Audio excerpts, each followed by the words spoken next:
Hi అండి, నమస్తే. Welcome back to Peddakka's kitchen. ఈరోజు మన రెసిపీ పల్లీ నువ్వుల లడ్డూలు చేసుకుందాం. పల్లీ నువ్వులు ఉండలని కూడా అంటారు వీటిని ఆంధ్ర సైడ్. వీటిని ఎలా చేసుకోవాలనేది చూపిస్తాను రండి. ఎంతో ఈజీగా చాలా టేస్టీగా ఉంటాయి. వీటిని పల్లీలను ముందుగా వేగించుకోవాలండి. ఇవి 2 కళాయిలు పెట్టి నేను ఇక్కడ వేగిస్తున్నాను. పల్లీలు వేగకుండా ఉండకూడదు, అలాగని బాగా వేగినా మాడినట్టు వేగకూడదండి. కరెక్ట్గా వేగాలి, దోరగా వేగాలి. అలాగే నువ్వులను కూడా వేగించుకుందాం. ఇవి 2 కలిపి నేను 1.5 కిలో తీసుకున్నాను. 3/4 కిలో పల్లీలు, 1/2 కిలో నువ్వులు తీసుకున్నానండి ఇక్కడ. లేదు అంటే మీరు ఎక్కువ నువ్వులని పల్లీలను తగ్గించి కూడా తీసుకోవచ్చు. 2 కలిపి 1.5 కిలో తీసుకుంటే 1 కిలో బెల్లం తీసుకోవాలి కొలతకి. ఇలా అన్నీ వేగించుకొని చల్లారిన తర్వాత పల్లీలకు పైన పొట్టు ఉంటుంది కదా, తీసి పక్కన పెట్టుకోండి. ఇప్పుడు ఒక గిన్నెలో స్టవ్ ఆన్ చేసి ఒక గిన్నెలో బెల్లాన్ని వేస్తున్నానండి. ఇది కిలో బెల్లం. ఇది పల్లీలు నువ్వులు కలిపి 1.5 కిలో ఉంటే కిలో బెల్లం ఉండాలి. మీరు కావాలంటే తగ్గించుకోవచ్చు, కానీ ఎక్కువైతే మాత్రం బాగుండదు. ఇదైతే కరెక్ట్ కొలతండి. ఇలా బెల్లాన్ని గిన్నెలో వేసుకొని ఒక టీ గ్లాస్తో వాటర్ పోసుకుంటున్నాను. 3/4 గ్లాసు నీళ్లు పోస్తున్నాను. ఇలా నీళ్లు పోసి కొంచెం ఒక 10 నిమిషాలు మరిగించుకుందామండి. ఫ్లేమ్ని మీడియం ఫ్లేమ్లో పెట్టుకుందాం. మీడియం ఫ్లేమ్లో పెట్టి 10 నిమిషాలు ఇలా బెల్లం కరిగించుకోవాలి. ఇలా కలుపుతూ ఉంటే బెల్లం కరుగుతుంది.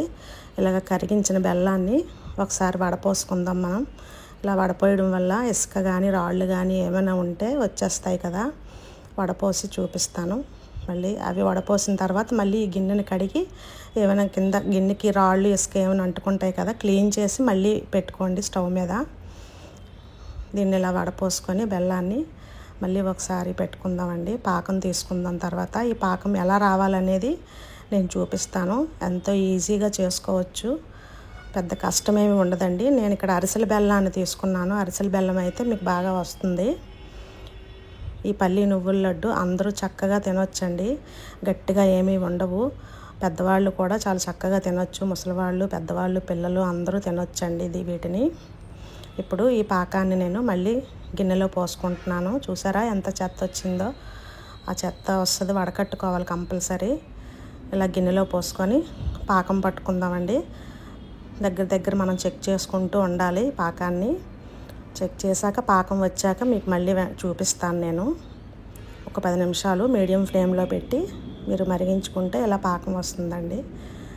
ఈ పాకాన్ని ఇలా చెక్ చేసుకుందాం. ఒక ప్లేట్లో నీళ్లు పోసి, చల్లనీళ్ళే పోసి ఇలా పాకాన్ని చెక్ చేసుకుంటే ఇలా మనం వేలితో తీస్తే వేలికి లేత ఉండలాగా వస్తుందండి.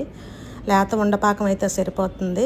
తీగలాగా కానీ ముదర ఉండపాకం కానీ ఏమీ రావాల్సిన అవసరం లేదు. లేత ఉండపాకం అయితే సరిపోతుందండి. ఇలా పాకం వచ్చిన వెంటనే కొంచెం నెయ్యి వేసుకోండి. కొంతమంది యాలకుల పొడి వేస్తారు, కానీ నేను ఎప్పుడు వేయను. ఎందుకంటే అది డామినేట్ చేస్తుందేమో ఆ ఫ్లేవర్ అని చెప్పి నేను వేయనండి. ఇలాగే చేస్తాను. వెంటనే ఆ పల్లీలను కూడా వేసుకోవాలి. పల్లీలను నువ్వులను వేసి కలుపుకోవాలండి. ఫ్లేమ్ని సిమ్లో పెట్టేసుకోండి, లేదంటే మీడియం ఫ్లేమ్లో ఉన్నా పర్వాలేదు. మీరు బాగా కలుపుకోవాలి.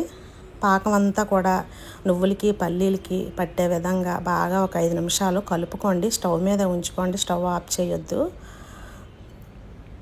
కంగారు పడాల్సిన పనే లేదండి. చాలా ఈజీగా చేసుకోవచ్చు ఇది ఇంట్లోనే. మీరు బయట వాళ్ళు ఎలా చేస్తారో ఏంటో అనేది మనకు తెలియదు కదా. చూసారా, ఇలా మొత్తం పాకం అంతా కూడా పల్లీలకి నువ్వులకి అంటుకునే విధంగా బాగా కలుపుకుంటే మొత్తం కలుస్తుందండి. వాటికి పట్టుకుంటుంది బెల్లం అనేది పాకం. ఇలా కలుపుకొని మనం ఉండలు చుట్టుకుందాం.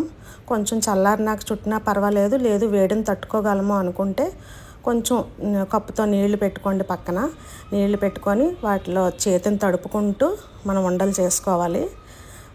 నీళ్ళు కదా, ఉండలు పాడవుతాయేమో, లడ్డూలు పాడవుతాయేమో అని మీరు అనుకోవాల్సిన అవసరం లేదండి. ఏం కాదు, బాగానే ఉంటాయి. 1 మంత్ అయినా మీకు అలాగే ఉంటాయి, బాగుంటాయి ఇవి. ఆ చేతిని తడుపుకుంటూ చేయండి. ఇలా నేను పాకం తీస్తున్నాను కదా చేత్తో, ఆ టైంలో మీరు ఒక స్పూన్ ఉపయోగించి మీరు తీసుకోండి. వేడి అంతగా ఉండదు కదా అలా తీసుకుంటే. స్పూన్ సాయంతో మీరు ఆ పాకాన్ని తీసుకొని చేతిని తడుపుకొని ఉండలు చుట్టుకోండి. కొంచెం ఫాస్ట్గా చుట్టేసుకుంటే సరిపోతుంది.